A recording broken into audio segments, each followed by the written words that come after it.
तो इसीलिए उन्होंने लिखा है कि इसका और स्टडी करना पड़ेगा, जो हम पेपर में पढ़ रहे हैं वो ऐसा दिख नहीं रहा है। नंबर ऑफ केसेस कितने थे? 500 उन्होंने ट्रैक किया जो हॉस्पिटल से कोविड-19 से ठीक होके गए थे। तो ये 500 लोगों ने चॉकलेट नहीं लिया था? नहीं, 500 लोग ठीक होके गए थे, उनको नहीं मालूम था चॉकलेट लिया नहीं लिया, और बाद में उनको लॉन्ग कोविड, बीच में पेपर में आ रही थी ना कि लॉन्ग कोविड हो रहा है, तो वो लॉन्ग कोविड होता है कि नहीं होता है, उन्होंने वो टेस्ट करने के लिए उनको ट्रैक किया। तो उनको मिला कि जिसको बीमारी वापस से कोविड हो रही है या और कुछ बीमारी हो रही है, वो उन्होंने सबने बूटी लिया है, और जिन्होंने बूटी नहीं लिया उनको कुछ नहीं हुआ है। तो इसलिए उन्होंने लिखा है, देखिए, ऑब्जर्वेशनल पैराडॉक्स। एम्स भुवनेश्वर का ये तो सरकारी संस्थान है। सरकारी संस्थान है, राइट। तो सरकारी संस्थान का तो बहुत महत्व होगा। 100%।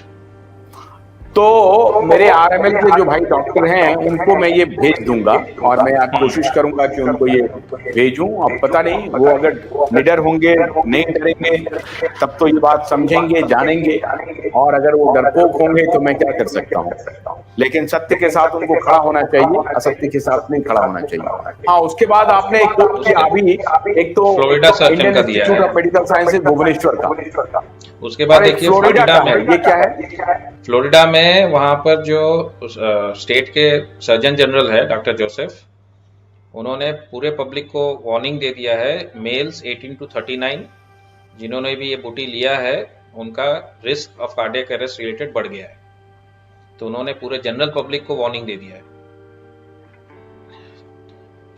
नेक्स्ट पेज में जाइए।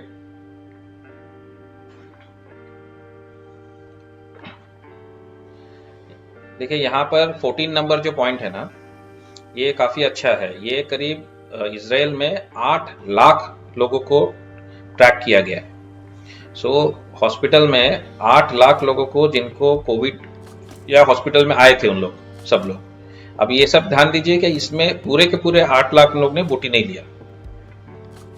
अभी इनको अगर बोलना है कि कोविड-19 के बाद कुछ बीमारी आ रही है जिसको कोविड-19 हुआ, या कोविड-19 के बाद लॉन्ग कोविड हो रहा है, तो ये डेटा इतना बड़ा है कि पूरा उसको डिसअप्रूव करता है, नहीं, फॉल्स बताता है। इसमें उन्होंने क्या किया, एक मिनट जरा हम समझा दें डॉक्टर। हमारे जो आरएमएल के डॉक्टर भाई हैं जिनसे मेरी आज बात हुई है, मैं उनके इसको नहीं दिखा पा रहा हूं क्योंकि मैं उनको चाहता हूं कि उनके ऊपर कुछ ये नहीं हो। मैं उनके प्रति बहुत कंसर्न हूं, लेकिन उनकी जानकारी के लिए मैं बता रहा हूं जो पॉइंट नंबर 14 है। Research proved in 2 lakhs unvaccinated people that the people who had previous COVID infection did not show any rising incidence of myocarditis.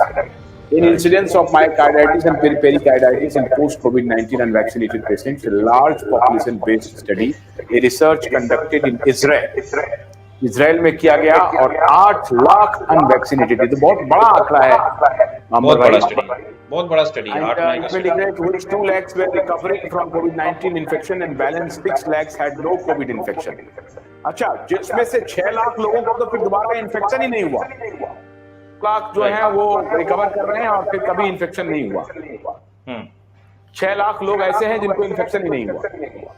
नहीं, तो इसमें कंपैरिजन क्या हो रहा है कि 8 लाख में से 2 लाख लोगों को कोविड होके गई या उनका इन्फेक्शन हुआ है, और 6 लाख लोगों को इन्फेक्शन नहीं हुआ है, प्रूवन बाय आरटीपीसीआर, बिकॉज वो हॉस्पिटल में सबका आरटीपीसीआर हो रहा था। तो 8 लाख पेशेंट लिए उन्होंने। अभी उनको फर्क दिखना चाहिए था। जो 2 लाख जिसको कोविड हुआ उनको लॉन्ग कोविड के सिम्टम्स दिखने चाहिए थे, उनको हार्ट टिश्यूज दिखने चाहिए थे, पेरिकार्डिटिस, मायोकार्डिटिस दिखने चाहिए थे, और ये 6 लाख में तो उनको कोविड हुआ ही नहीं, तो कुछ भी नहीं दिखेगा।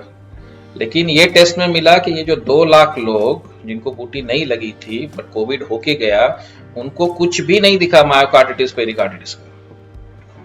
और जो 6 लाख ने तो चॉकलेट लिया ही नहीं था, तो उनको तो था भी नहीं, और इसमें भी नहीं था।